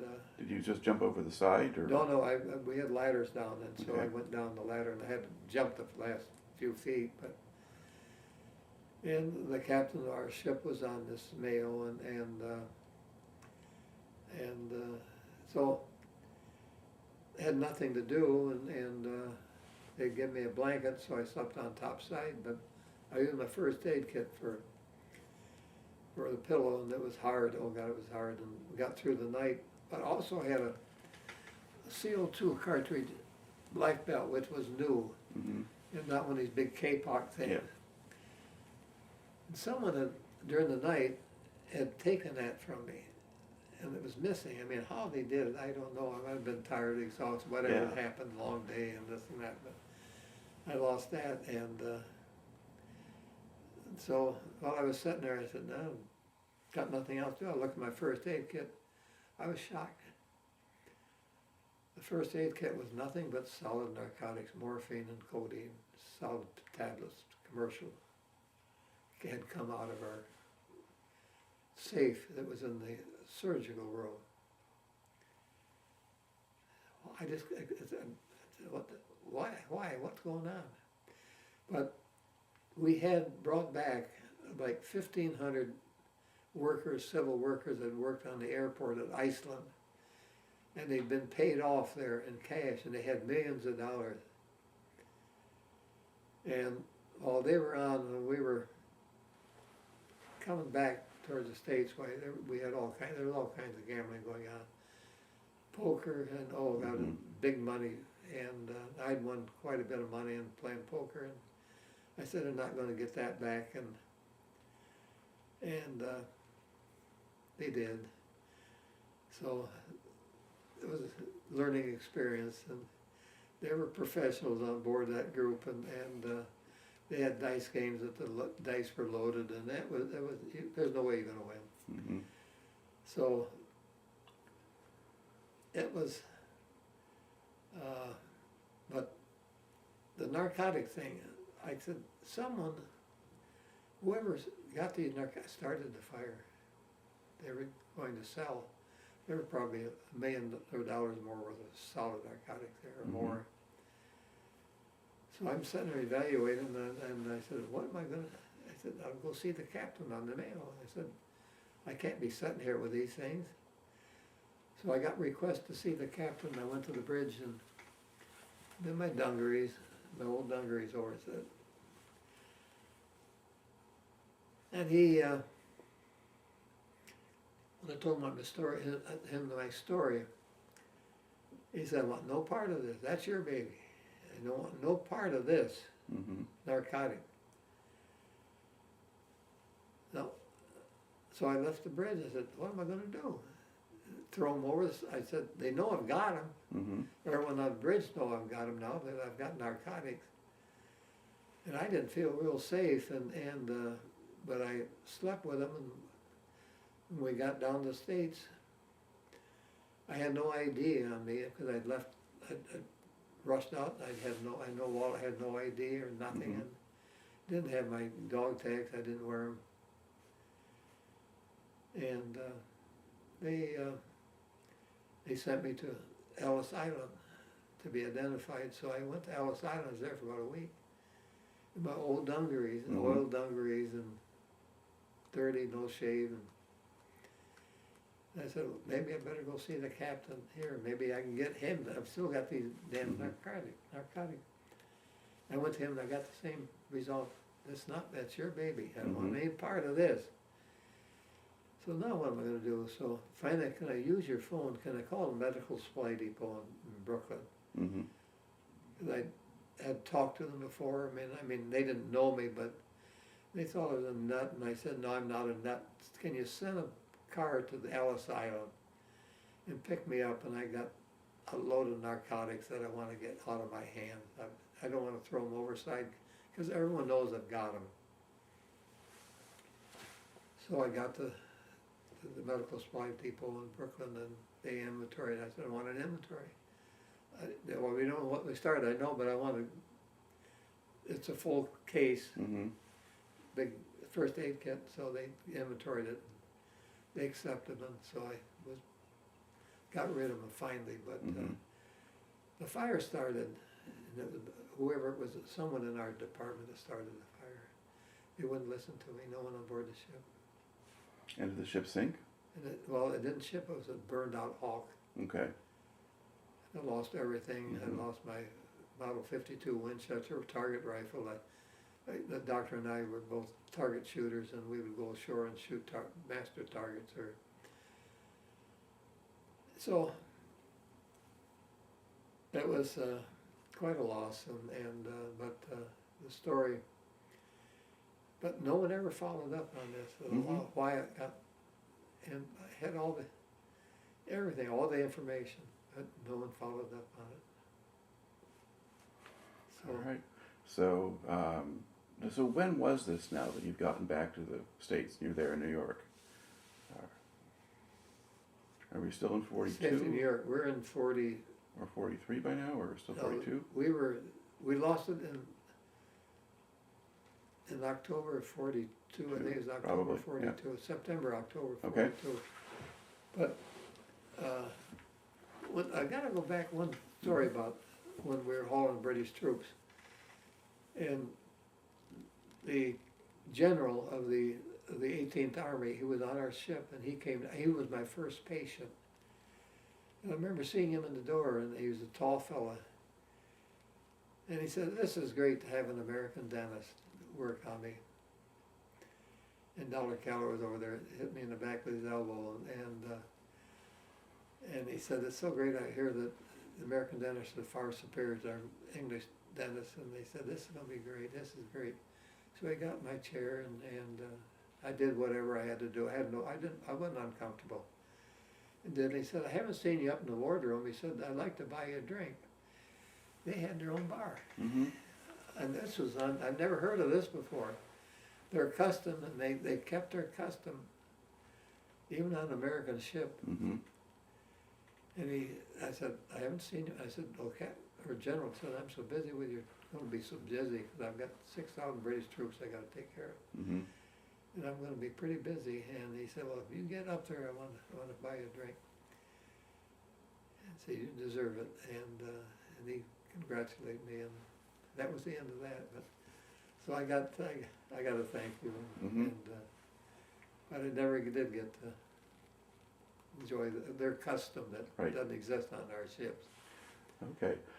So now, to go back then, your main story is you've made it back to the States, you made the fall of 42. Now what do they do with you? The ship was gone.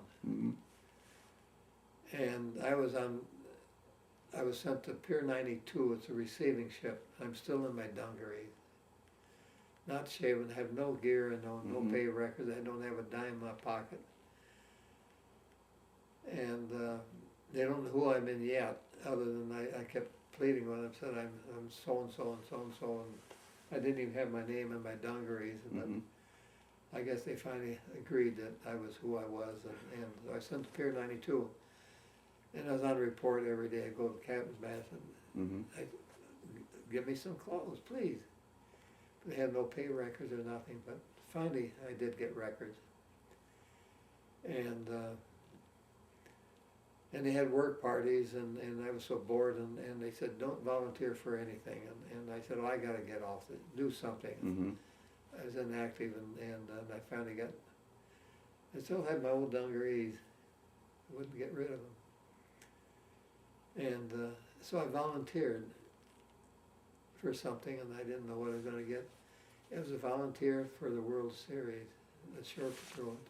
The New York Yankees and the St. Louis Browns, and St. Louis Browns was playing a one-armed fellow there. Name was, I think his name was Gray. Anyway, but they were so desperate for players that the one-armed player was playing. So I got to see the World Series by volunteering. I mean, for some work party that was supposed to be bad, and it turned out I got lucky. All right. I don't know, were there any actual stars left, or were they all now in the service? They were all gone. Yogi Berra was the Navy, I think, up in Normandy, and DiMaggio and Teddy Mann, and Teddy Williams was Marine playing. pilot. They were all gone. They were all gone, but they were still holding the World Series. But they makeshift, and they had a 16 or 17-year-old shortstop who was there forever. I'm talking, Phil Rizzuto was well known in the Hall of Fame, but he was the young kid that came up. But got to see all the young players. Mm-hmm. But that's quite an experience. Okay. Now, were you just there in the stands, or were you supposed to be standing guard on something? I had shore patrol leggings and, Okay. and a badge on my arm and did nothing but watch the game. Mm-hmm. Try to look like I was doing something. But Right. yeah, really wasn't. I was sitting down most of the time, All eating right. hot dog. Now, at some point, do you now get assigned to another ship? Yes, it was there that I got word that I'd go to Charleston, South Carolina, and commission the USS Arapaho, ATF 68. It was a big fleet tug. A lot of people think a little tug. It's not. It's as big as a destroyer with the big booms, and that was that was a different atmosphere, a different Navy group. They had a Navy yard there, but not too much activity. So I was down there at Christmas time in '42. Mm-hmm. No, Thanksgiving time, but the ship was being built. It was nearing completion.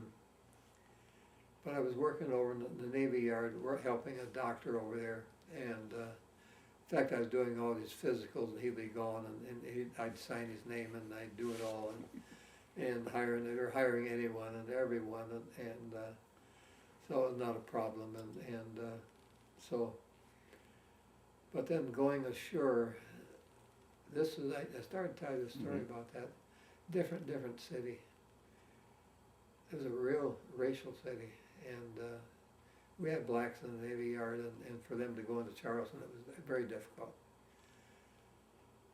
And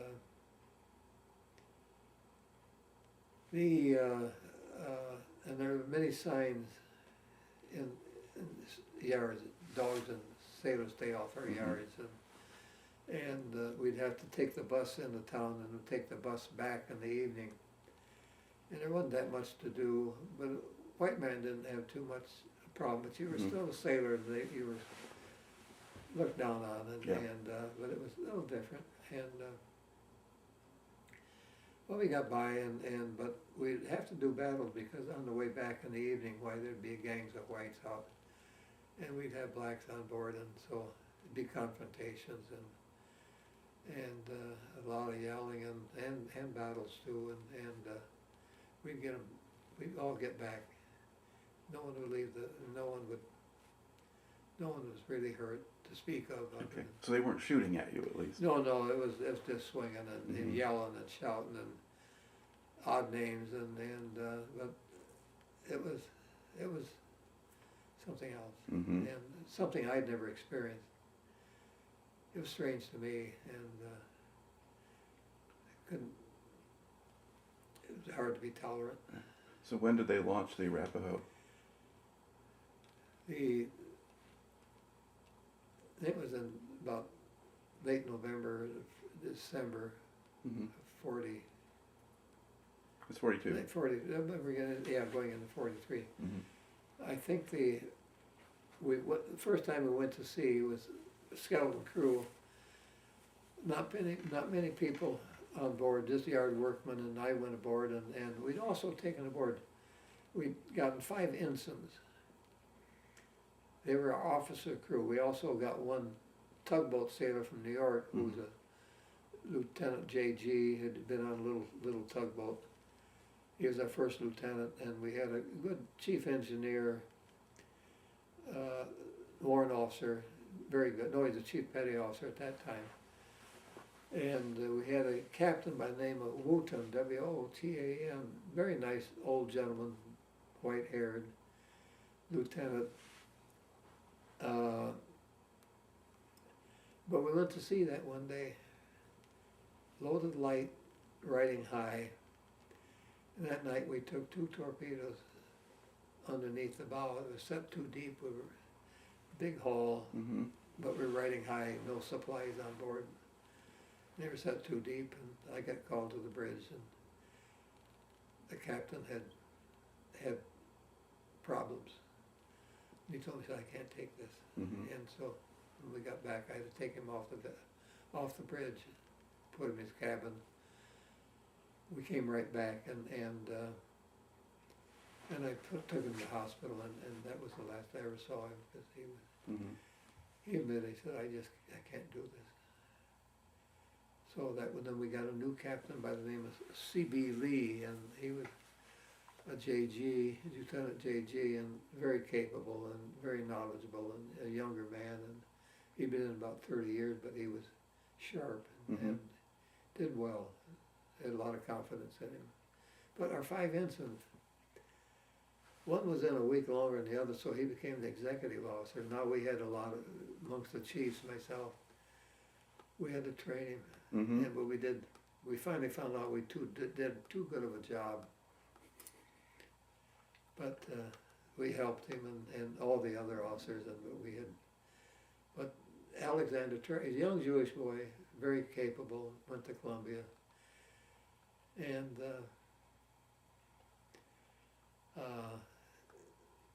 he understood, and we got along fine.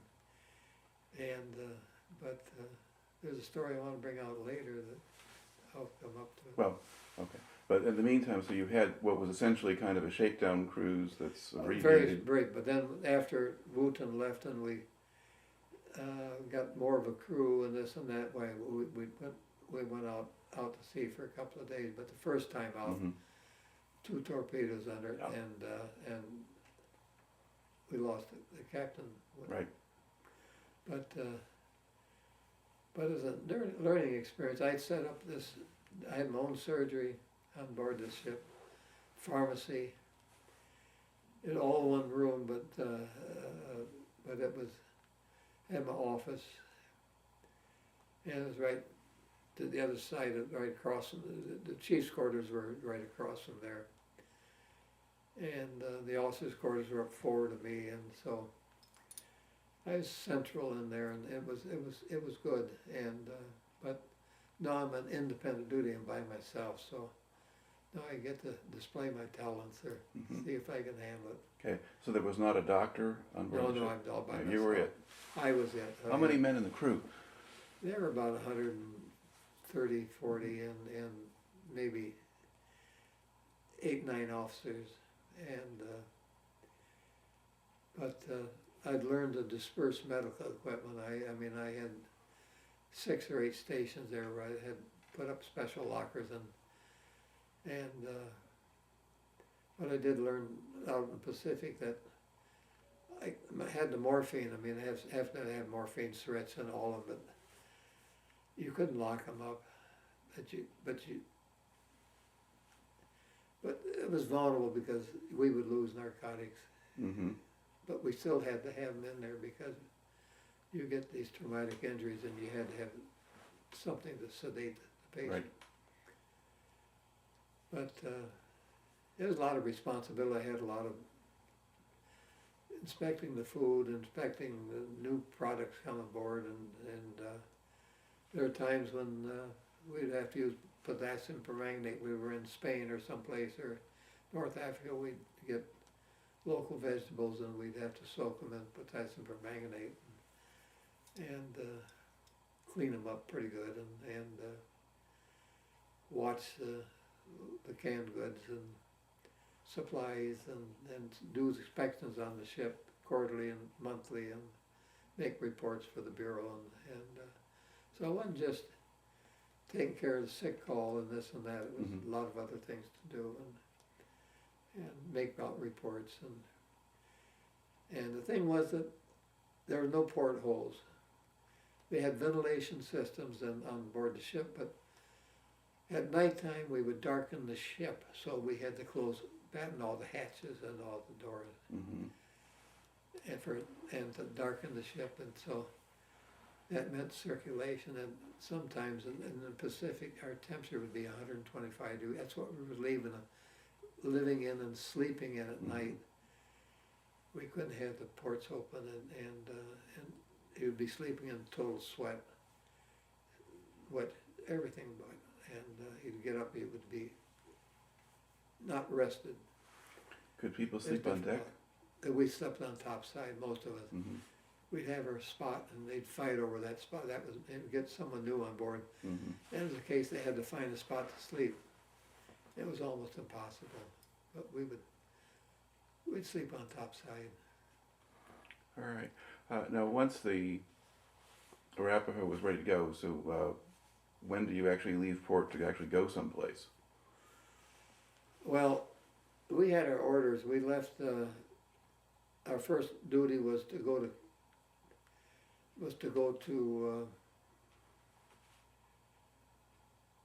to Florida, to Key West. Mm-hmm. That was a sub base.